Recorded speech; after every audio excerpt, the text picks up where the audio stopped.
I thought Haley was the love of my life. For 2 years, everything felt perfect. She wasn't just my girlfriend.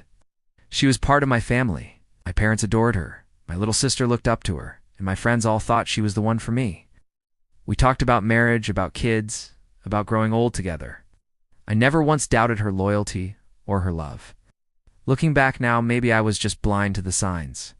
The first crack appeared on my birthday. I'd planned a small get-together with my family and a few close friends. Haley was there, smiling, charming everyone, just like she always did. She gave me a beautiful watch, engraved with our anniversary date. She kissed me in front of everyone and said, "Too many more years, Parker." My heart swelled. That night, I felt like the luckiest guy in the world. Later that evening, her phone buzzed. She glanced at it, and a strange, fleeting expression crossed her face before she quickly tucked it away. I asked who it was, just smiled and said, "Oh, just work. Don't worry about it tonight." I trusted her, so I didn't push. A few weeks later, she started working late more often. She said a big project was coming up and the pressure was on.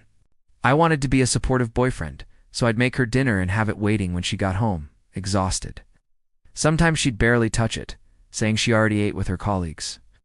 She became more distant, always on her phone, typing away with a little smile. When I'd lean over to see, she'd angle the screen away and say it was just a group chat with her girlfriends. I started feeling a knot of unease in my stomach, but I kept telling myself I was being paranoid. This was Haley, the woman who was practically my fiancée. She wouldn't lie to me. My sister's wedding was coming up, and Haley was a huge part of the preparations. She went dress shopping with my mom and sister, helped with the decorations, and even planned the bachelorette party. Everyone kept saying how lucky I was to have such a wonderful partner. At the rehearsal dinner, she gave a toast. She talked about love, family, and finding your person. She looked right at me when she said it, her eyes sparkling. Everyone was moved, including me. But later that night, I saw her step outside for a long phone call. I caught a snippet as I walked past the patio door. She was laughing softly, saying, "I miss you too. So much."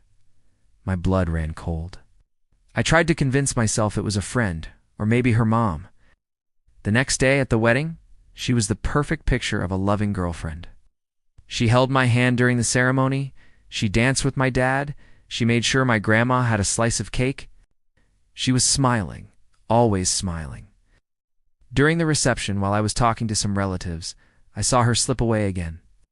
This time, my gut feeling was too strong to ignore. I excused myself and followed her. She went out to the parking lot, and I saw her get into a car I didn't recognize.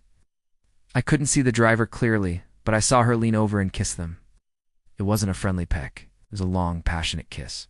My world shattered in that moment. Felt like the ground had been ripped out from under me. All the late nights, the secret phone calls, the distant behavior, it all clicked into place. She wasn't working late, she wasn't texting her girlfriends, she was with someone else. All while playing the role of the perfect partner to me and my family.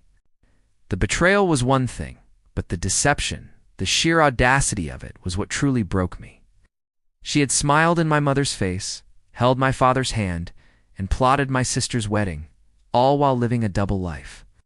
I walked back into the reception hall, numb. I couldn't face anyone. I just grabbed my keys and left. A few hours later, Haley came home, still beaming from the wedding. She asked why I'd left so suddenly. I just looked at her and said, "I saw you in the parking lot." The color drained from her face. The smile vanished, replaced by panic. She started to stutter, making excuses about an old friend, but the lie was so thin it was transparent. I didn't shout. I didn't scream. I was just empty. I told her to pack her things and get out. The hardest part wasn't just losing her. It was the humiliation. It was having to explain to my family that the woman they had welcomed and loved had been deceiving all of us. My mom was heartbroken, not just for me, but because she felt betrayed too.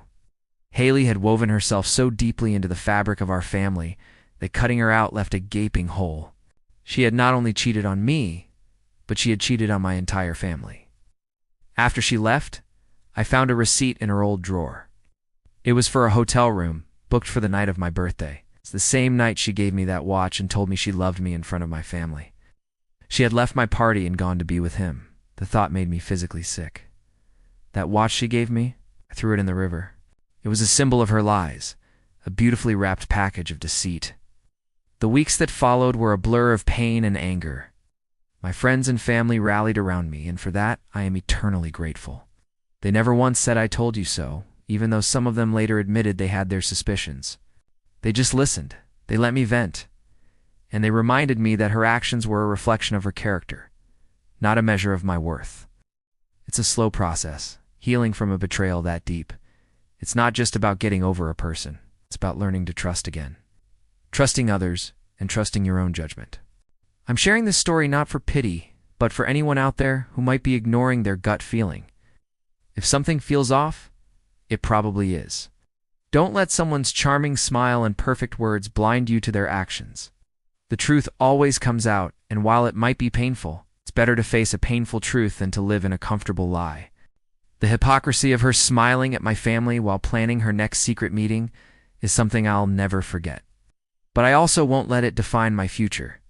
My family's love is real, my friends' support is real, and I know that one day I will find a love that is real too. Thank you for listening to my story. If you've been through something similar, know that you're not alone, and that it does get better. Take care of yourselves.